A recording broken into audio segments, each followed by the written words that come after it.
الحمد لله نحمده ونستعينه ونستغفره ونؤمن به ونتوكل عليه ونعوذ بالله من شرور أنفسنا ومن سيئات أعمالنا من يهده الله فلا مضل له ومن يضلله فلا هادي له وأشهد أن لا إله إلا الله وحده لا شريك له وأشهد أن سيدنا ونبينا ومولانا محمدا عبده ورسوله أما بعد فأعوذ بالله من الشيطان الرجيم بسم الله الرحمن الرحيم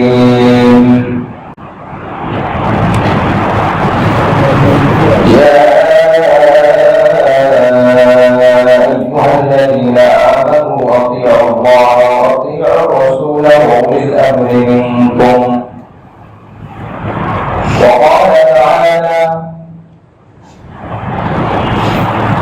لقد كان لكم في رسول الله أسوة حسنة لمن كان يرجو الله واليوم الآخر وذكر الله كثيرا وعن أبي هريرة رضي الله تعالى عنه قال قال رسول الله صلى الله عليه وسلم إنما أنا لكم بمنزلة الوارث وأعلمكم فإذا أتى أحدكم الغائب فلا يستقبل القبلة ولا يستدبرها ولا يستقب بيمينه وكان يأمر بثلاثة أحجار وينهى عن الروث والرمة أو كما قال عليه الصلاة والسلام اللهم أنت ربي لا إله إلا أنت خلقتني وأنا عبدك وأنا على عهدك ووعدك ما استطعت أعوذ بك من شر ما صنعت أبوء لك بنعمتك علي وأبوء بذنبي فاغفر لي فإنه لا يغفر الذنوب إلا أنت لقد الشرك اللهم صل على محمد وعلى آل محمد كما صليت على إبراهيم وعلى آل إبراهيم إنك حميد مجيد اللهم بارك على محمد وعلى آل محمد كما باركت على إبراهيم وعلى إبراهيم إنك حميد مجيد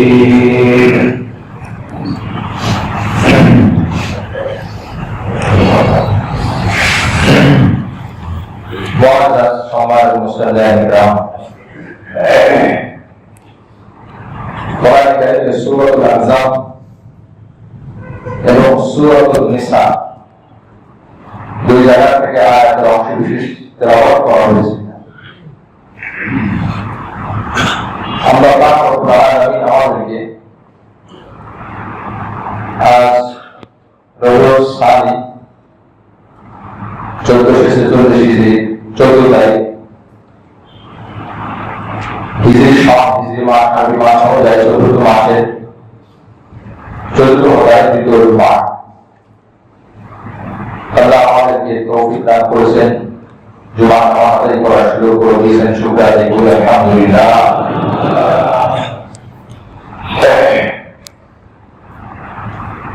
ইসলাম কোরআন হাদিস মানুষের জীবন চলার জন্য পরিপূর্ণ বিধান।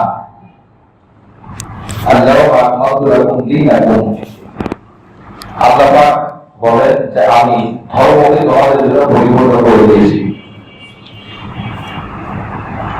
জীবনের সব ক্ষেত্রে ইসলামের বিধান পাওয়া যায়, ইসলামের বিধান রয়েছে। আমরা যে বিষয়গুলো খুব ছোট মনে করি, যে কাজগুলো খুব সাধারণ মনে করি, সেখানে ইসলামের ভূমিকা, ইসলামের হুকুম বিধান, নিয়ম নীতি রয়েছে। এই জন্য ইসলাম পরিপূর্ণ জীবন ব্যবস্থা। আমরা ছোট যে কাজটিও করি, কাজটিও জীবনের যে অংশ, সেগুলো ইসলাম সেগুলো বিধান দিয়েছে। অন্য ধর্মের সাথে ইসলাম ধর্মের এটি একটু বড় পার্থক্য। শিখ ধর্ম আছে, বৌদ্ধ ধর্ম আছে, হিন্দু ধর্ম আছে, সব ধর্মের মধ্যে সব নিয়ম নেই। যদি বলা হয় চুল কাটার নিয়ম কি হিন্দু ধর্মের মধ্যে, ধর্মীয় পদ্ধতি কি, নখ কাটার পদ্ধতি কি, খাবার দাবার পায়খানার পদ্ধতি কি, যে বিষয়গুলো আমাদের প্রয়োজনীয় অংশ, চুল বড় হলে কাটি, নখ বড় হলে কাটি, তাদের ধর্মের বিশেষ কোনো নিয়ম নীতি নেই। তারা এগুলাই বলবে চুল কাটার নিয়ম কি, চুল বড় হলে কাটবো, বিরক্তি বড় হলে কেটে ছোট করবো, নখ বড় হলে কাটবো, হিসাব পায়খানা বেগ আসলে বা মলমূত্র ত্যাগ করার জন্য সেখানে যাবো, এটা তো কোনো নিয়ম প্রয়োজন না। নখ কাটার নিয়ম কি আছে, নখ বড় হলে কাটবো, যেভাবে সেভাবে কাটবো। কিন্তু আমরা ইসলাম এমন একটি ধর্ম পেয়েছি বা সৌভাগ্য বা বৈধতা পেয়েছি ইসলামের কারণে, সব কিছু ইসলামের মধ্যে বিধানের মধ্যে রয়েছে। মুসলমান কি বলে নখ কাটবে, কি বলে চুল কাটবে, চুল কত বড় থাকবে, তাই কারণ ইসলাম পরিপূর্ণ জীবন ব্যবস্থা। ধর্ম সত্য না, পরিপূর্ণ না বর্তমান সময়ের জন্য। ইহুদি ধর্ম, নাসারা ধর্ম একটা সময় পর্যন্ত বৈধ ছিল, আমাদের নবী আলাইহিস সালাম আসার আগ পর্যন্ত। আমাদের নবীর আমলের মাধ্যমে সমস্ত নবীকে অনুসরণ করা রহিত হয়ে গিয়েছে। আমাদের প্রতি, আমাদের নবী আলাইহিস সালামের প্রতি কোরআন কারীম নাযিল হওয়ার মাধ্যমে প্রত্যেক সকল কিতাব, আসমানি কিতাবকে আমল করা রহিত হয়ে গিয়েছে, স্থগিত হয়ে গিয়েছে। সেগুলো সাময়িক সময়ের জন্য আমলযোগ্য ছিল, স্বীকার করতে হবে সেগুলো সত্য ছিল, এখনো সত্য আছে, কিন্তু আমলযোগ্য না। ডাক্তারের কাছে রোগী যাওয়ার পর প্রথমবার কিছু ওষুধ দেয়, 2 সপ্তাহের ওষুধ, এরপরে আবার দেয়, যাওয়ার পর ওষুধগুলো পরিবর্তন করে দেয়, মাত্রা কম থাকলে বাড়িয়ে দেয়, বাড়াও থাকলে কমিয়ে দেয়।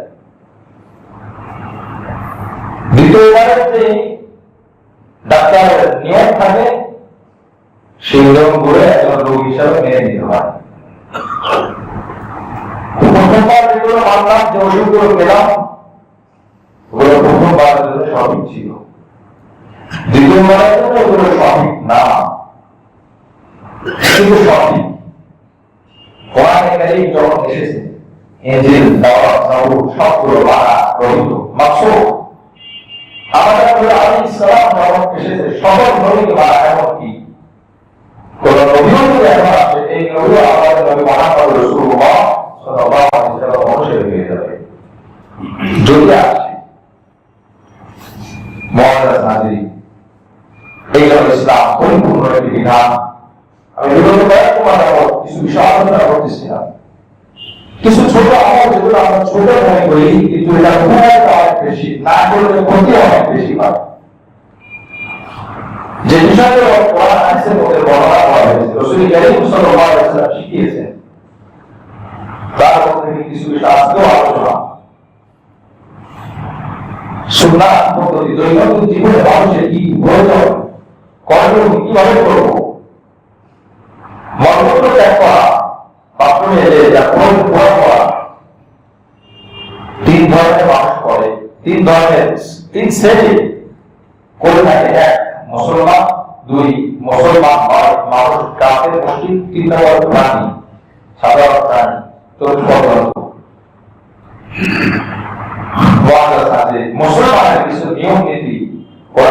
আপনার মধ্যে পাওয়া যায়। প্রতিটি ডাকে সারা পেয়েছে, এটা শিক্ষা হাদিসের মধ্যে এসেছে। এখানে দুটি দল হয়ে যাবে, এক দল বলবে এটা কোন শিক্ষার বিষয় হলো, কি দরকার আছে? দ্বিতীয় আরেক দল বলবে না, এটাও জানার বিষয় আছে। বলেন তো, নবীর কোন একটা শিক্ষা কি অতিরিক্ত অর্থ? সব শিক্ষার গুরুত্বপূর্ণ।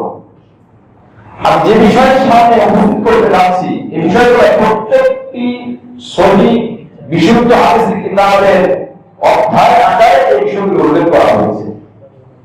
যদি অর্থ অতিরিক্ত হতো, অবৈধ হতো, আল্লাহ রাসূল কখনোই বলতেন না। সূরা নাজম 2 নম্বর আয়াত, 27 নম্বর আয়াত, 3 নম্বর আয়াত, ওয়া ইয়াতিকু আন হাওয়া, আমার আপনার হাবিব মুহাম্মদ রাসূলুল্লাহ সাল্লাল্লাহু আলাইহি ওয়াসাল্লাম কখনোই মনের কথা বলেন না, অর্থের কথা বলেন না। মুসলমানদের জন্য উম্মতের জন্য যারা বলেন সে কি বলেন, কিন্তু কাফের মুশরিকরা কথা বলতো। কাফের মুশরিকরা মুসলমানদের সাথে বিদ্রোহ করে কথা বলতো। সালমান ফারসি রাদিয়াল্লাহু তাআলা আনহু ওই শ্রেণী যারা এটাকে অর্থ অবৈধ আলোচনা করে। মুসলিম শরীফের হাদিস 262 নম্বর, সালমান ফারসি রাদিয়াল্লাহু তাআলা আনহু থেকে বর্ণিত। তিনি বলেন, قال لنا المشركون إني أرى صاحبكم يعلمكم حتى يعلمكم القراءة। মুশরিকরা বলে আমাদেরকে, আমরা মুসলমান আমাদেরকে বলে যে আমরা তো দেখি তোমাদের নেতা মুহাম্মদ তিনি শিক্ষাদান করেন, অনেক কিছু শিখান, কিন্তু এমন কিছু শিখান, এখন আমি যে অনুবাদটি করবো এই অনুবাদটি আরবিতে যেভাবে বোঝানো হয়েছে বাংলা আগে বুঝতে হবে। বাংলায় আঞ্চলিক অনেক ভাষা থাকে, অনেক কথা থাকে যেগুলো তুচ্ছতার সহিত বলা হয়, প্রত্যেকটা ভাষার মধ্যেই থাকে ইশারা, ইঙ্গিত। আঞ্চলিকতার পরিবর্তনে ইঙ্গিত পরিবর্তন হয়, সময়ের পরিবর্তনে ইঙ্গিত পরিবর্তন হয়। আমাদের দেশে একটা সময় বুড়াপুর দেখালে মানুষ গাড়ি মনে করতো, কি বলে করা ঠিক কিনা, বুড়াপুর উপর দিকে দেখালে। এখন বুড়াপুর বৃদ্ধাঙ্গুল দেখালে উপর দিকে দেখালে কি গাড়ি মনে করে? পছন্দনীয় বিষয়, সময় পরিবর্তনে এই বৃদ্ধাঙ্গুল নিচের দিকে দেখানো হয় খারাপ বোঝায়, অপছন্দনীয় বিষয় বোঝায়। আঙ্গুল তো একই, দেশ তো একই, সময় পরিবর্তনের পরিবর্তন হতে হবে। মহাজন হাজির, ভাষার মধ্যেও ঠাট্টামূলক তুচ্ছতামূলক কথা থাকে, সব ভাষায় অন্যতম আরবিতেও আসছে। যেমন বাংলাটা বুঝলে আমার আরবিটা বোঝা সহজ।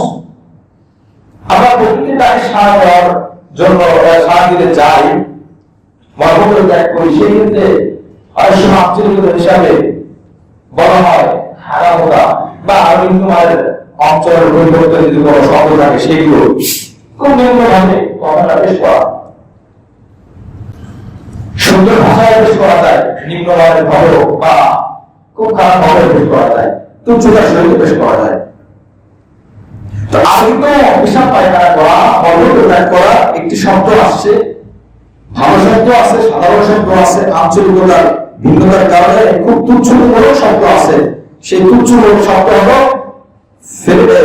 মুশরিকরা সাহাবাদেরকে এসে বলে যে ইন্নী আরা সাহিবাকুম, আমরা দেখি যে তোমাদেরকে তোমাদের নবী শিখায়, ইউআল্লিমাকুম অনেক কিছু শিখায়, হাত্তা ইউআল্লিমাকুম আল-কিরাআ, এমনকি তোমাদেরকে বাংলা ভাষায় যেগুলো আমরা বলবো হাঁটানোটাও শেখানো লাগে, এটাও শিখায়। বলে কথা বুঝে আসছে কিনা? কিরাআ এটা সুন্দর বিশুদ্ধ আরবি আছে। কিরাআ আরবিতে তুচ্ছতার সহিত একটা বলা, মর্মগুলো ত্যাগ করা, অসমে যাওয়া, খুব সুন্দরভাবে বুঝিয়ে দেওয়া, কিন্তু খারাপ ভাবে বোঝানো যায়। তো মুশরিকরা সালমান ফারসি রাদিয়াল্লাহু আনহু সহ সাহাবাদেরকে বলছে এইগুলো শেখানো লাগে। মুশরিকরা বলছে একজন সাহাবীর কাছে যখন নবীর কোন শিক্ষাকে তুচ্ছভাবে প্রকাশ করলো, ওই সাহাবী কিন্তু ওই মুশরিকের এই তুচ্ছতার কারণে নিজেকে ছোট মনে করেনি, নবীর শিক্ষাকে ছোট মনে করেনি। আমাদেরকে অনেক সময় ধর্মীয় অনেক কাজ অনেক আমল করতে গেলে মানুষ ঠাট্টা করলে আমরা কিন্তু ঠাট্টাকে মূল্যায়ন করি, কি বলবো না ঠিক কিনা? অনেক ক্ষেত্রে ধর্মীয় কাজটা ছেড়েও দেয় মানুষ, অমনোযোগী হয়, অবহেলা করে। না, মানুষ কি বলবে, অতীত করছিলাম কাজটি মানুষ খারাপ হচ্ছে, তাই আজকে করবো না, করলেও ওভাবে করবো, এগুলো বলে কি বলে না। কিন্তু সালমান ফারসির সম্মানে আঘাত লাগেনি, কারণ তার ভিতরে ঈমান পূর্ণ ছিল, নবীর শিক্ষার মান মূল্যায়ন ছিল। সে গর্বের সাথে বলেছে ফাকালা আজাল। হাদিসটি মুসলিম শরীফে আসছে, আবু দাউদ শরীফে এসেছে, তিরমিজি শরীফে আসছে, নাসাই শরীফে এসেছে, ইবনে মাজাহ আসছে, বিভিন্ন সহিহ কিতাবের মধ্যে, বিশুদ্ধ কিতাবের মধ্যে এসেছে। তিনি বলেন আজাল, শুধু এটা না, ইন্নাহু নাহানা আয়াস্তানজিয়া আহাদুনা বিয়ামিনিহি। আমার নবী আমাকে এখন বিশ্লেষণ সহকারে আবেগ আপ্লুত হয়ে তিনি খুব বিশ্লেষণ সহকারে বলতেছিলেন যে তুমি বলতেছো এটাও শিখানো হয়। দেখো আমি আরো স্পষ্ট করে বলছি, আমার নবীর শিক্ষা আমার কাছে ছোট না, আমার নবীর শিক্ষা আমার বড়। শোনো, আমি আরো বলে যাই, দাঁড়াও, চলে যাও না। নবী আলাইহিস সালাম নিষেধ করেছেন ডান হাতে যেন পানি ব্যবহার না করি, ডান হাতে যেন টিস্যু ব্যবহার না করি। ওয়া ইয়াস্তাকবিলুল কিবলাতা ওয়া নাহা আনির রাসি, পশ্চিম দিকে কাবার দিকে যেন পিঠ না দিই, কাবার দিকে যেন মুখ না দিই। এবং আরো শিখিয়েছে গোবর দিয়ে তৎকালীন সময় অবস্থা অনুযায়ী গোবর, শুকনা গোবর দিয়ে যেন আমি আমার পবিত্রতার কাজে ব্যবহার না করি, হাতে দিয়ে যেন ব্যবহার না করি। এরকম অনেক করে বললেন। আরো বললেন ওয়ালা ইস্তানজিয়া আই আহাদুকুম বিদুনি সালাসিতা হাজার। নবী বলেছেন সম্ভব হলে 3টি পাথরের টুকরা ব্যবহার করে। আরো শুনবে ওই যে মুশরিক ঠাট্টা করতে এসেছিল সালমান ফারসির এই আবেগাপ্লুত এই মূল্যায়ন নবীর আদর্শ, নবীর শিক্ষা মর্যাদা দিলে থাকার কারণে তিনি বিন্দু পরিমাণ থেকে ছোট মনে করেননি। তিনি আমার গর্বের সাথে নবীর শিক্ষা ও মসজিদের সামনে পেশ করলেন। সুবহানাল্লাহ। আজ আমাদের সামনে বললে আমরা ছোট মনে করি, এটা ইমান দুর্বলতার কারণ, ইমান দুর্বলতার কারণ। কারণ আমি আমার ইমানকে ছোট মনে করলাম। একজন মানুষ ইমানকে ছোট মনে করলে ছোট হয়ে যাবে না, নবীর আদর্শকে ছোট মনে করলে ছোট হয়ে যাবে না। কোন মানুষ যদি কোরআনের একটি আয়াতকে ছোট মনে করে, আয়াত কি ছোট হবে? বরং সে ছোট হবে, কোরআনের আয়াতের মর্যাদা আরো বাড়তে থাকবে। সুবহানাল্লাহ। কেউ যদি হাদিসকে অবহেলা করে, উপেক্ষা করে, হাদিসের কোনো দরকার হবে না, তার নিজের ক্ষতি হবে। মুআজ্জাজ হাজিরিন, এই জন্য রাসূল কারীম সাল্লাল্লাহু আলাইহি ওয়াসাল্লাম কিছু শিক্ষা যেগুলো আমরা করে থাকি, কিন্তু সেই শিক্ষাগুলো যদি আমরা জেনে বোঝার সুন্দর পদ্ধতিতে করি, এটার দ্বারা সওয়াব হবে, শারীরিক উপকার হবে। নবীর কোন একটা আদর্শ আমি আগেও বলেছি, একটা আদর্শ একটা সুন্নাত, শরীরের ক্ষতির কোনো কারণ নেই, সবগুলোই উপকার।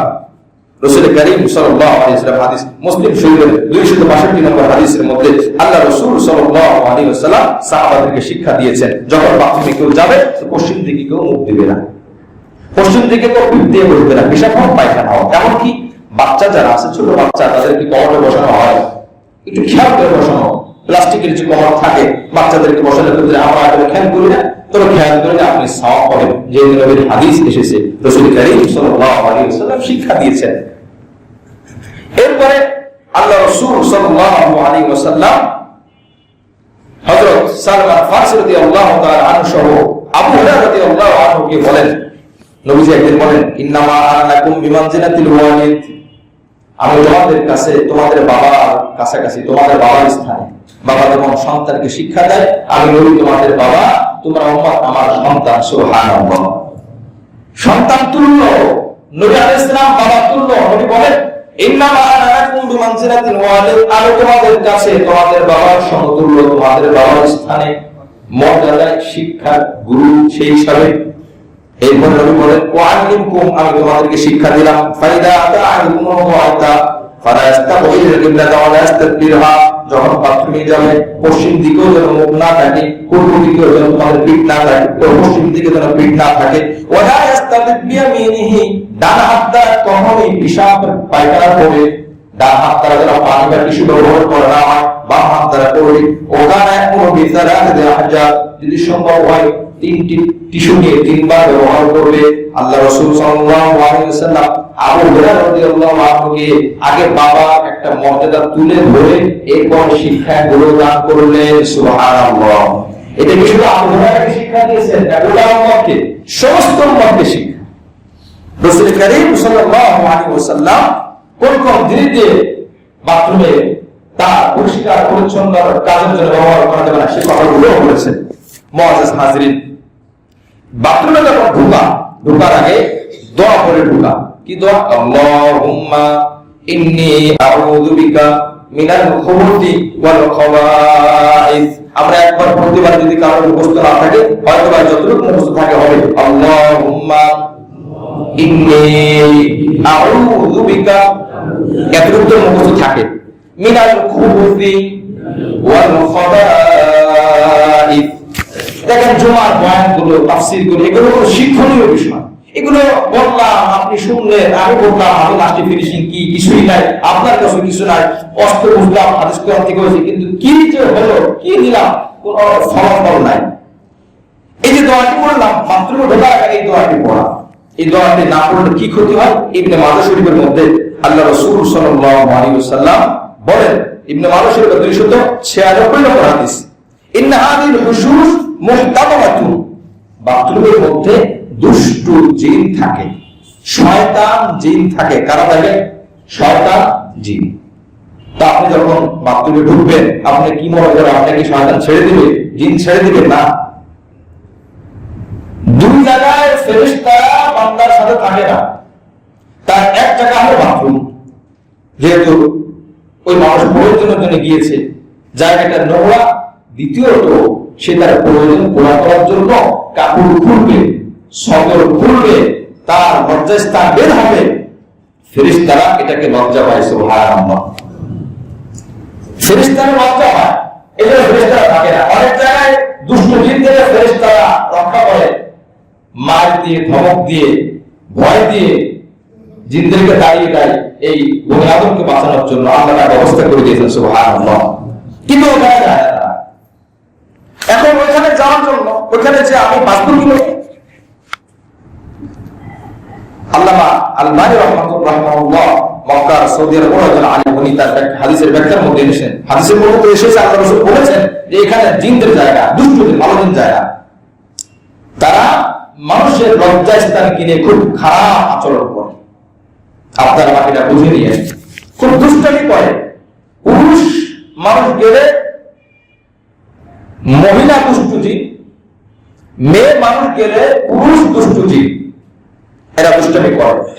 যখন কেউ এই দোয়াটি পড়ে আল্লাহুম্মা ইন্নী আউযু বিকা মিনাল খুবুতি ওয়াল খাবাইস, মাফাদি প্রবেশ করবে, হে আল্লাহ আপনার কাছে আমি পানা চাই মিনাল খুবুতি, পুরুষ দুষ্টুজির থেকে, ওয়াল খাবাইস, মেয়ে মহিলা দুষ্টুজির থেকে, এর থেকে আমি আপনার কাছে পানা চাই। যখন দোয়াটি পড়ে ভিতরে ঢুকবে, আল্লাহ পাক কুদরতিভাবে ওই জিনকে আল্লাহ পাক দূরে সরিয়ে দিবেন, নিরাপদে তার বাথরুমের কাজ শেষ করে সে বের হয়ে আসতে পারে। সুবহানাল্লাহ। কি বলেন? দুষ্ট জিন আমাদের সাথে দুষ্টামি করবে, আমরা এটা চাই। দোয়া না পড়লে তাই হবে। বাচ্চাদেরকেও শেখানো, এরা অনেক সময় এগুলো দোয়া করে আপনার স্টিকার আকারে বিভিন্ন আমরা পেয়ে যাবেন, ঘরের মধ্যে রাখা থাকে, দোয়া করতে মনে থাকে না, বাথরুমের আপনার যে কি বলে দরজা থাকে তার পাশে লিখে রাখে দোয়া, যখন ঢুকবেন বাংলা উচ্চারণ সহকারে পাওয়া যায়, ছোট দোয়া। যখন ঢুকবেন দেখা মাত্র আপনার দোয়ার কথা মনে আসবে, আপনি পড়লেন। আবার বের হওয়ার সময় বের হওয়ার পরে দোয়াও আছে।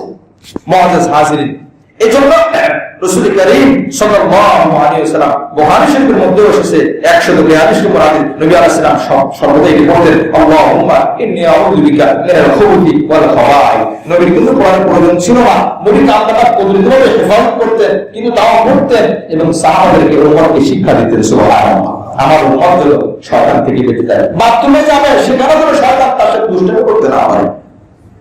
যখন বান্দা বের হবে, বের হওয়ার পরে একটা দোয়া আছে, এই দোয়াটা পড়বে, আল্লাহ পাক রব্বুল আলামিন তার গুনাহ মাফ করে দিবেন। সুবহানাল্লাহ। তাহলে বাথরুমে কি ইবাদত করে? ইবাদতের পরে দোয়া করলে গুনাহ মাফ হয়, কিন্তু বান্দা বাথরুমে যাবে, সেখান থেকে বের হলে দোয়া করবে, আল্লাহ পাক তার গুনাহ মাফ করে দিবেন এবং তার হজম শক্তি আরো বৃদ্ধি করে দিবেন। সুবহানাল্লাহ। ইবনে মাজাহ শরীফের 301 নম্বর হাদিস, আল্লাহ রাসূল সাল্লাল্লাহু আলাইহি ওয়াসাল্লাম বলেন, নবী আলাইহিস সালাম নিজে আমল করতেন। আনাস বিন মালিক রাদিয়াল্লাহু আনহু বলতো, কারণ নবী সাল্লাল্লাহু আলাইহি ওয়াসাল্লাম ইদা খরাজা মিনাল খালা, নবী আলাইহিস সালাম যখন বাথরুম থেকে বের হতেন, মলমূত্র ত্যাগ করে বের হতেন, ক্বালা বলতেন, আলহামদুলিল্লাহিল্লাযী আযহাবা আন্নিল আযা ওয়া আফানি। কোন হাদিসে গুফরানাকা, গুফরানাকা, বের হওয়ার পর কি দোয়া? গুফরানাকা, আল্লাহ আপনার কাছে মাফ চাই। আচ্ছা, বাথরুমে কি কেউ গুনাহ করেছে? বাথরুমে তার প্রয়োজনের জন্য গিয়েছে, তো মাফ চাইতে তো গুফরানাকা, আল্লাহ আপনার কাছে মাফ চাই। 2 নম্বর, আলহামদুলিল্লাহিল্লাযী, আল্লাহ আপনার প্রশংসা আদায় করছি, আপনার প্রশংসা আদায় করি। কেন? আযহাবা আন্নিল আযা, আপনি যেহেতু আমার থেকে, আমার ভিতরে কষ্টদায়ক বস্তু, যত জীবাণু ছিল, যত খারাপ জিনিস ছিল, আমার শরীরের জন্য ক্ষতিকর, এগুলো আপনি আমার থেকে বের করেছেন। ওয়া আফানি, আর আপনি আমাকে সুস্থ করে দিয়েছেন। সুবহানাল্লাহ। মানুষ এতটাই দুর্বল, যদি কেউ দৈনিক 4-5 বার 7 বার বাথরুমে যায়, সে অসুস্থ। বারবার পেশাব আসে, মহত্তর রোগ। ডাক্তার বলেন দৈনিক 1 থেকে 2 বার বাথরুমে না গেলে তার রোগের কিছু কিছু লক্ষণ থাকে ভিতরে। অনেকে এমন হতে পারে 1 দিন 2 দিন 3 দিন যা বাথরুম হয় না। কি বলেন ভাই, কি হয় না? দেখেন, আমরা তো আমাদের চাই না, আমরা একটু চেষ্টাও করি না, আমরা একটু আসলে পাক করলাম, খেলাম, পাহাড় করলাম, ভিতর থেকে আল্লাহ পাক পদ্ধতি আছে, যেটা পিছন দিক দিয়ে বের করা দরকার সেটা পিছন দিক দিয়ে বের করলেন, যেটা সামনের দিক দিয়ে পরিষ্কার করে বের করা দরকার আল্লাহ পাক বের করলেন, ময়লা আবর্জনা বের করে দিলেন। আর ওই পানীয় এবং খাদ্য, তার যে পুষ্টিকর, তার ভিটামিন যে বিষয়গুলো রয়ে গেল ভিতরে, আল্লাহ পাক রক্তের মধ্যে ছড়িয়ে দিলেন। সুবহানাল্লাহ। কোন মেশিনে কাজ করছে? কত মানুষ যখন মানুষের কৃতজ্ঞতা তার নিজের বডি নিয়ে যদি চিন্তা করে, সারা জীবন চিন্তা করে থাকলেও তার একটা নিয়ামতের শুকর আদায় শেষ করতে পারবে না। এবং বহু মানুষ আছে লাখ লাখ টাকা খরচ করে বিষয়টা ঠিক করার জন্য, বাথরুম ঠিক মতো হওয়ার জন্য। কিন্তু আল্লাহ আমাকে আপনাকে ভালো রেখেছেন, সুস্থ রেখেছেন। বাচ্চা হারুন রশিদ, তার কাছে এক পাগল নামক ছিল, বুজুর্গ। পানি পান করার সময় বলতেছে, আপনি পানি পান করেন? বলেন তো, আপনাকে পানি দেওয়া না, আপনার পানি চরম পিপাসা লেগেছে, আপনি কি করবেন পানি পান করার জন্য? বলে, আমি যা করলে তারপর আমাকে পানি পান করতে হবে, আমাকে পারবো কি করবে? বাবু বলে, 1 গ্লাস পানি আপনাকে দেওয়া হবে, আপনার এই পৃথিবীর আপনার যে ক্ষমতার মধ্যে যে রাজত্ব আছে, আপনার যে ক্ষমতাসীন যে এলাকা আছে, এই এলাকার অর্ধেক আপনার কাছে চাওয়া হবে, এর বিনিময়ে 1 গ্লাস পানি দেওয়া হবে। আপনি কি পানি খাবেন, নাকি আপনি আপনার রাজত্ব চান? বলে, আমি বেঁচে থাকলে তো আমার রাজত্ব, আমি আগে আমার রাজত্ব আপনি পানি পান করতে চাই, সুস্থ থাকতে চাই। ঠিক আছে, পানি পান করেন। পানি পান করার পরে হিসাবে চাপ আসছে, আবার বহুক্ষণ পরে বলতেছে হিসাবে যে না, একটু অপেক্ষা করেন, একটা বিষয় আছে, অপেক্ষা করলেন। সময় যাচ্ছে, হিসাবের বেগ বেড়েই যাচ্ছে। এরপরে আপনাকে পেশাব করতে দেওয়া হবে না, আপনার পেশাবের বেগ এসেছে, কিন্তু আপনি বের করতে পারতেছেন না পেশাব। এটা বের করার জন্য আপনি কি করবেন? পুরো আপনার রাজত্বের অর্ধেক চাওয়া আপনি কি দিবেন, নাকি পেশাব করবেন? কোনটা সুস্থ হতে চান, ক্ষমতা চান, না পেশাব করতে চান? বলে, আমি সুস্থ থাকতে চাই, আমার পুরো রাজত্ব দিতে হলে আমি দিয়ে দেবো, তাও আমি পেশাব করতে চাই। তখন বাবুল বাবু বলে, আপনার এই ক্ষমতা, আপনার অধীনে এই রাজত্ব, এই ক্ষমতা, এই পুরোটা, এই মূল্য কতটুকু? 1 গ্লাস পানি পান করা আর 1 গ্লাস পানি বের করা।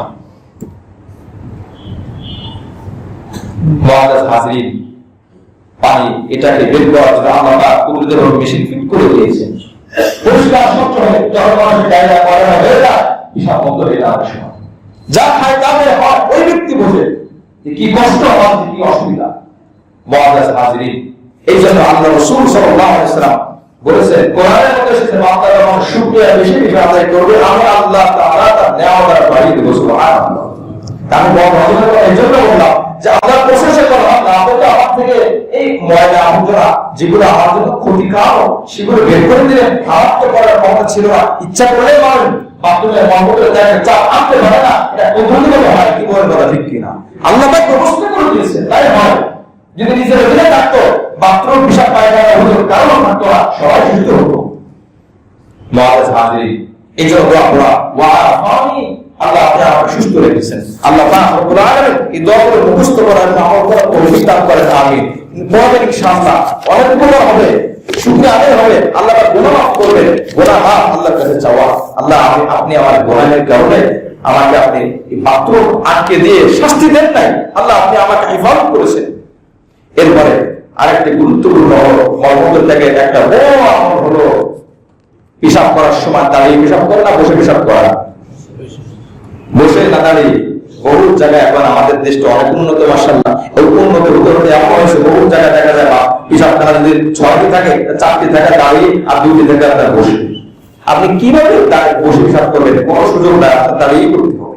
ব্যবস্থা এমন রেখে দিয়েছে। মুআজ্জাজ হাজির কেন হলো? এটা শয়তানের একটা আমল। হ্যাঁ, কারো যদি অসুবিধা থাকে, সমস্যা থাকে, সেটা ভিন্ন কথা। রাসূল কারীম সাল্লাল্লাহু আলাইহি ওয়াসাল্লাম ইবনে মাজাহ শরীফ, তিরমিজি শরীফের মধ্যে আল্লাহ রাসূল সাল্লাল্লাহু আলাইহি ওয়াসাল্লামের হাদিস, হযরত আয়েশা সিদ্দিকা রাদিয়াল্লাহু তাআলা আনহা বলেছেন, মান হাদাদাকুম আন্না নবী সাল্লাল্লাহু আলাইহি ওয়াসাল্লাম কানা ইয়াকুলু কায়মান ফালা তুসাদ্দিকু, যদি কেউ বলে আল্লাহর নবী দাঁড়িয়ে পেশাব করেছেন, আল্লাহর নবী দাঁড়িয়ে পেশাব করেছেন, আয়েশা সিদ্দিকা বলেন তোমরা তার কথা কখনোই বিশ্বাস করবে না। এরপরে তিনি বলেন মা কানা ইয়াকুলু ইল্লা ক্বাদা, তিনি সবসময় বসে পেশাব করতেন। সুবহানাল্লাহ, তিনি সবসময় বসে পেশাব করতেন। এখন একটা সংঘর্ষ লাগলো কিনা আমাদের কিন্তু জানা আছে, নবী আলাইহিস সালাম দাঁড়িয়ে পেশাব করেছেন কিনা?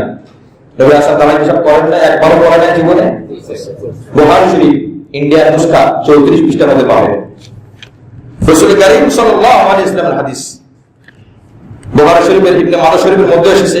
বুখারী শরীফের মধ্যে, বুখারী শরীফ 224 নম্বর হাদিস, আতা নবী সাল্লাল্লাহু আলাইহি ওয়াসাল্লাম সুরাতা কওমিন ফাবালা কাইমান ফাদাআ বিমাইন, নবী আলাইহিস সালাম এক ডাস্টবিনের পাশে আসলেন, এসে দাঁড়িয়ে পেশাব করলেন। এটা বুখারীর riwayat। দাঁড়িয়ে পেশাব করলেন, এরপরে পানি চাইলেন, পানি আনা হলো। নবী আলাইহিস সালাম পানি ব্যবহার করে ফাজিতুহু বিমাইন, বর্ণনাকারী সাহাবী বলেন পানি আল্লাহ এর ফাতাওয়াদ্দা, নবী আলাইহিস সালাম এরপর ওযু করলেন, পেশাবের পরে ওযু করলেন। এই হাদিসের মধ্যে সাংঘর্ষিক, ওই হাদিসে বলা হয় নবী আয়েশা সিদ্দিকা রাদিয়াল্লাহু আনহা তো বিশিষ্ট সাহাবী মহিলা, নবীর স্ত্রী, তিনি তো কোনো মিথ্যা বলেন না। তিনি কত বাহাদুরির সাথে বলে যদি কেউ বলে নবী দাঁড়িয়ে পেশাব করেছেন তার কথা কখনোই বিশ্বাস করবে না। কিন্তু বুখারীর মধ্যে দাঁড়িয়ে পেশাব করার কথা আসে, ব্যাখ্যা লাগবে কি লাগবে না? কোন হাদিস কি মিথ্যা? সব হাদিস সহিহ। 3টি হাদিস থেকে 3টি সাংঘর্ষিক, একটা আরেকটার সাথে কিন্তু তার ব্যাখ্যা আছে। ব্যাখ্যা ছাড়া, তাফসীর ছাড়া আমল করা সম্ভব না এবং সেটাকে সত্য করা মুশকিল। কি কারণ ছিল? মুহাদ্দিসরা ব্যাখ্যা করেছেন, হয়তো নবীর হাঁটুতে কোনো ব্যথা ছিল, সাময়িক সমস্যা ছিল। 2 নম্বর, যেখানে নবী আলাইহিস সালাম পেশাব করতে গেলে ওখানে দাঁড়িয়ে পেশাব না করলে যদি বসে পেশাব করা, ময়দা শরীর লেগে যাবে। এরকম একাধিক কারণ সমস্ত কিতাবের মধ্যে ব্যাখ্যা পেয়ে যাবেন। কিন্তু নবীর সাধারণ আমল কি দাঁড়িয়ে পেশাব করা না বসে পেশাব করা? বসে পেশাব করা। কিতাবের মধ্যে এসেছে যদি কেউ অনন্তর দাঁড়িয়ে পেশাব করে তার সগীরা করা হবে, তার দলিল আসছে এখানে সগীরা করা হবে। পেশাব যে দাঁড়িয়ে করা, এটা বহু ক্ষতির কারণ, বহু ক্ষতির কারণ। ডাক্তারদের কাছে জিজ্ঞাসা করবেন, এটা আমার বলার বিষয় না, তবে ডাক্তারদের কিছু কিছু কথা দূষিত পদার্থ বের হতে ভালোভাবে বের হতে পারে না। বসে গেলে যে চাপটা থাকে, দাঁড়িয়ে করলে সেই চাপটা থাকে না। 2 নম্বর, প্রসাবের বেগ কমতে থাকে, যত বয়স বাড়ে প্রসাবের বেগ কমে যায় আস্তে আস্তে দাঁড়িয়ে করলে। কারণ আপনি নিজে পরীক্ষা করে দেখেন যে সুস্থ আছেন, দাঁড়িয়ে করেন একবার, বসে করেন একবার, দেখবেন আপনি বসে করলে যত পরিষ্কার হবে, যত ক্লিয়ার হবে, দাঁড়িয়ে গুলো অত ক্লিয়ার হবে না। 3 নম্বর, দূষিত বায়ু বের হতে বড় প্রতিবন্ধক তৈরি হয় দাঁড়িয়ে করলে। কারণ বসে যখন করে অঙ্গ প্রত্যঙ্গগুলো ঢিলাঢালা হয়ে যায়, দূষিত বায়ু বের হতে সহায়ক হয়। যখন দাঁড়িয়ে করে সব ঢিলাঢালার জায়গাগুলো সব চেপে যায়, তো বাতাস বের হতে পারে না। আর বাতাস বের হতে না পারলে ওই বাতাসের ভিতরে ঘুরপাক খায়, তখন শারীরিক ক্ষতি হয়। মুআজ্জাজ হাজিরিন, রাসূল কারীম সাল্লাল্লাহু আলাইহি ওয়াসাল্লাম বলেছেন বসে পেশাব করে তোমরা। বিভিন্ন মসজিদের মধ্যে লেখা থাকে দাঁড়িয়ে পেশাব করিবেন না, কি বলে অনেক জায়গায় লেখা আছে না? এটাকে মসজিদের আমল? এটা তো একজন মুসলমান হিসেবে সব জায়গায় আমল। অনেক বিধর্মীরাও বসে পেশাব করে, জানেন তাদের কি কি অভ্যাস আছে। কেন মসজিদে লেখা থাকবে? এটা মসজিদের তো কোনো আমল না। মুআজ্জাজ হাজিরিন, যে আমল সব জায়গায় শুদ্ধ সহি সেটা সব জায়গায় একভাবেই করতে হবে। এই জন্য রাসূল কারীম সাল্লাল্লাহু আলাইহি ওয়াসাল্লাম বলেছেন বসে পেশাব করা। এরপরে আল্লাহ রাসূল সাল্লাল্লাহু আলাইহি ওয়াসাল্লামের হাদিস, আল্লাহ রাসূল সাল্লাল্লাহু আলাইহি ওয়াসাল্লামের হাদিস, আল্লাহ পাক কোরআনে বলেছেন যে মানুষ যখন বসে পেশাব করে, এই হাদিসের মধ্যে রাসূল কারীম সাল্লাল্লাহু আলাইহি ওয়াসাল্লাম বলেছেন বসে পেশাব করা দ্বারা বহু উপকার হয়। সুতরাং দাঁড়িয়ে পেশাব করবো না, পেশাবের ছিটা রাখবে। পেশাবের পরে পেশাব পায়খানা টিস্যু ব্যবহার করা, পানি ব্যবহার করা। অনেক সময় টিস্যু পানি এগুলো ব্যবহার না করার কারণে প্যান্ট, লুঙ্গি, পায়জামা এগুলো নামাজ থেকে যায়। নামাজের সময় সেই নামাজে ব্যক্তি নামাজ পড়তে পারে না। এই জন্য টিস্যু রাখা, যে আমার কোথায় কোন পেশাবের প্রয়োজন হবে আমি যেন টিস্যু ব্যবহার করতে পারি। অপবিত্র যেন না হয়, মুসলমান কখনো অপবিত্র থাকতে পারে না। এটা মুসলমানের কর্তব্য। যে যুগে পানি ছিল না, নবী আলাইহিস সালাম মক্কা থেকে মদিনা হিজরত করে আসলেন। কুবা মসজিদ প্রথম তৈরি হয় কিন্তু কুবা মসজিদ, পরে মদিনার মসজিদ। মদিনার মসজিদ তৈরি পরে হয়। কুবা এলাকা আসলেন, আল্লাহ পাক আয়াত নাযিল করলেন, ফীহি রিজালুন ইউহিব্বুনা আন ইয়াতাতাহহারু। সূরা তাওবা 108 নম্বর আয়াত। এখানে কিছু লোক আছে এমন, ফীহি রিজালুন ইউহিব্বুনা আন ইয়াতাতাহহারু, তারা পবিত্রতাকে ভালোবাসে। আল্লাহ পাক তাদেরকে ভালোবাসেন তাদের অধিক পবিত্রতার কারণে। আল্লাহু ইউহিব্বুল মুতাহহিরিন। আল্লাহ রাসূল বলেন তোমরা কি এমন পবিত্রতা অর্জন করবে আল্লাহ পাক পছন্দ করে। সূরা তাওবা নাযিল করলেন, সুবহানাল্লাহ। তারপর আমরা তো গোসল করি, আমরা পরিষ্কার পরিচ্ছন্ন থাকি, বলে না আরো কি করে স্পেশাল। বলে এই আরবের মধ্যে পানির সংকট থাকে, আমরা পেশাবের পরে টিস্যু ব্যবহার করতে তো হয়ে যায়, তারপরেও আমরা পানি ব্যবহার করি অধিক পবিত্রতার জন্য। আল্লাহ রাসূল বলেন হ্যাঁ, এই জন্য আল্লাহ পাক পছন্দ করেছেন যে এটা তো কেউ করে না। আর দেশে হ্যাঁ টিস্যুর পরে পানি আসলে প্রয়োজন হয় না, তারপর অধিক পবিত্রতার জন্য প্রয়োজনের পরিমাণ পানি ব্যবহার করার দ্বারা অধিক পবিত্রতা হয়। আল্লাহ পাক ঘোষণা দিলেন আল্লাহু ইউহিব্বুল মুতাহহিরিন। কিয়ামত পর্যন্ত যারা অধিক পবিত্রতার জন্য এই পানি ব্যবহার করে, এই আয়াতের অন্তর্ভুক্ত ওই বান্দা হয়ে যাবে। সুবহানাল্লাহ। এই জন্য মুআজ্জাজ হাজিরিন, রাসূল কারীম সাল্লাল্লাহু আলাইহি ওয়াসাল্লাম শাস্তির কথাও বলেছেন। যখন মানুষ হিসাব থেকে বাঁচে না তখন তার বহু ক্ষতি হয়। পবিত্রতা অর্জন করা যদি কেউ দাঁড়িয়ে করে, তার পেশাবের ছিটা গায়ে লাগা সহজ। টিস্যু ব্যবহার করে না, কাপড় নাপাক থাকে। মুসলিম শরীফের মধ্যে আল্লাহ রাসূল সাল্লাল্লাহু আলাইহি ওয়াসাল্লাম বলেন, 223 নম্বর হাদিস, আল্লাহ রাসূল সাল্লাল্লাহু বলেন আত-তুহুরু শাতরুল ঈমান। পবিত্রতা হলো ঈমানের অর্ধেক। ঈমানের অর্ধেক আত-তুহুরু শাতরুল ঈমান। এরপরে রাসূল কারীম সাল্লাল্লাহু আলাইহি ওয়াসাল্লাম লম্বা হাদিস বলেন, আলহামদুলিল্লাহ বললে মিজান পরিপূর্ণ হবে, সুবহানাল্লাহ আলহামদুলিল্লাহ বললে মিজান পরিপূর্ণ হবে, আসমান জমিন ভরে যাবে। ওয়াসসালাতু নূর, নামাজ হলো আলো, ওয়াসসালাতু বুরহানুন, দান হলো দলিল জান্নাতে যাওয়ার জন্য, ওয়াসসাবরু দিয়াও, ধৈর্য হলো জ্যোতি, ওয়াল কুরআন হুজ্জাতুল লাকা আও আলাইকা, কুরআন হলো কারোর জন্য পক্ষে থাকবে, পক্ষে সাক্ষী দিবে, কারোর বিরুদ্ধে সাক্ষী দিবে। কুল্লুন নাস, এই লম্বা হাদিস। এরপরে রাসূল কারীম সাল্লাল্লাহু আলাইহি ওয়াসাল্লাম আরো বলেন, দেখো আল্লাহ পাক রব্বুল আলামিন পবিত্র, তাই তিনি পবিত্রতাকে পছন্দ করেন। সুবহানাল্লাহ। যদি কেউ পেশাবের ছিটা থেকে না বাঁচে, দাঁড়িয়ে পেশাব করার কারণে পেশাবের ছিটা লাগলো জামায়, কাপড়ে ইচ্ছা করে বারবার করতে লাগলো, অথবা টিস্যু বা সে পরিষ্কার কোন বস্তু দ্বারা সে তাকে নিজেকে পবিত্র করলো না। বুখারী শরীফ 216 নম্বর হাদিস, আল্লাহ রাসূল সাল্লাল্লাহু আলাইহি ওয়াসাল্লাম মাররা নবী সাল্লাল্লাহু আলাইহি ওয়াসাল্লাম বিহাতিম মিন হিতানিল মদিনা ওয়া মক্কা।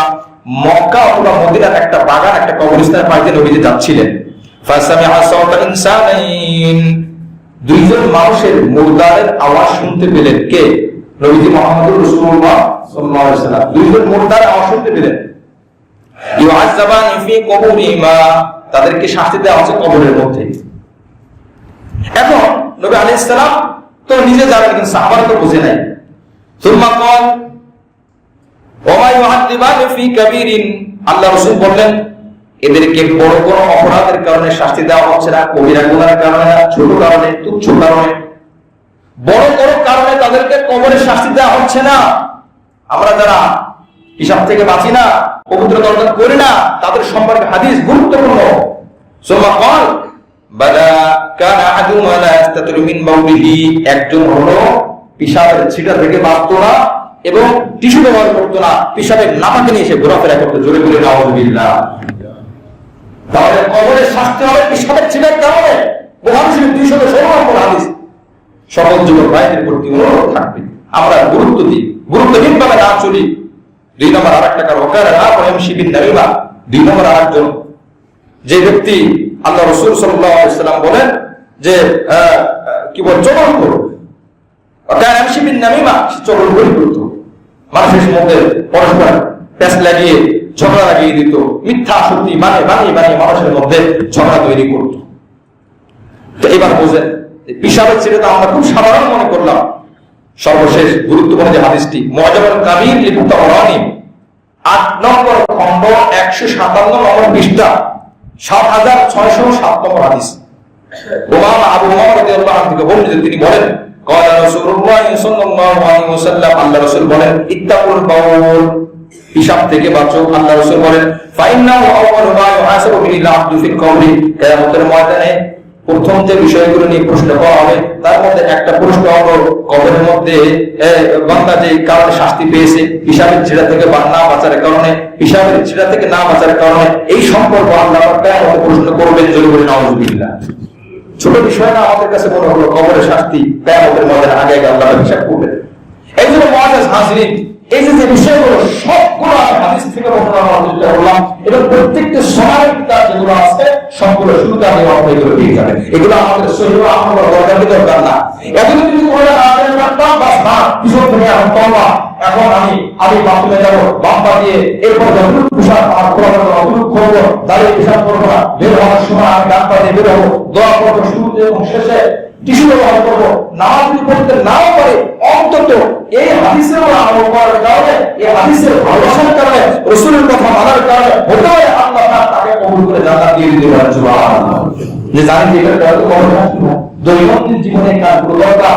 এই ভয়ঙ্কর আক্রমণ খুব সহজ হতে পারে, এটা খুব বড় বিষয় না হতে পারে, কিন্তু রাসূলের আদর্শের দিকে আপনি খেয়াল করেন আপনার কাছে বড় হতে পারে, যে আমল করে তার কাছে এটা বড় করে করা ঠিক না। এটা আমরা এগুলো মনে করে ইনশাআল্লাহ আমরা আমাদের সম্পর্কে রাসূলের সুন্নাহ জিন্দা করা, রাসূলের সুন্নাতের আমল করা, যেগুলো মরে গেছে কিছু সুন্নাত আমল নাই, রাসূল বলেছেন সেই জামানায় আমার বলা যতগুলো সুন্নাত আছে শুধু এগুলো না, প্রত্যেকটা সুন্নাতের বিঘা 100 শহীদের সওয়াব তার আমল নামায় দেওয়া হবে। সুবহানাল্লাহ সুবহানাল্লাহ ওয়া বিহামদিকা আশহাদু আল্লা ইলাহা ইল্লা আনতা আস্তাগফিরুকা ওয়া আতুবু ইলাইক।